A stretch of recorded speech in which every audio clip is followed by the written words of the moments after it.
બાબરા તાલુકાના આજુબાજુના ગામોમાં પવનચક્કીનું જંગલ છવાઈ ગયું છે। આજુબાજુના ગામડાઓમાં જ્યાં જુઓ ત્યાં પવનચક્કી નાખવાના કામો ચાલી રહ્યા છે અને મોટાભાગના કામોમાં પવનચક્કીના ઇન્સ્ટોલેશનના કામોમાં પવનચક્કી કંપની અને કોન્ટ્રાક્ટર દ્વારા કોઈપણ જાતના નીતિ નિયમોનું પાલન કરવામાં આવતું નથી તેવી ચર્ચાઓ થઈ રહી છે અને અમુક ગામો તો એવા છે કે જેમાં ગ્રામ પંચાયતની મંજૂરી પણ લેવામાં આવી નથી અને પવનચક્કીઓ ઊભી થઈ ગઈ છે।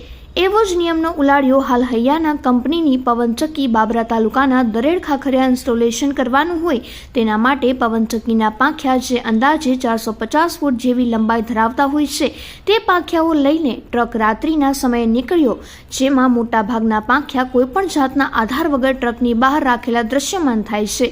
રાજકોટ ભાવનગર હાઈવે પર આ મહાકાય ટ્રકોએ હાઈવે રોડ બ્લોક કરીને ટ્રાફિક જામ કરી દીધો હતો અને કોઈપણ જાતની સેફટી સાવચેતી વગર જ આ પવનચક્કીના પાંખિયાઓ રોડ ઉપર આવા મહાકાય ટ્રકમાં લઈ જવામાં આવી રહ્યા છે। આ બાબતે રોડ પર કોઈ અકસ્માત થશે તો જવાબદાર કોણ તેવા સવાલો ઉઠી રહ્યા છે।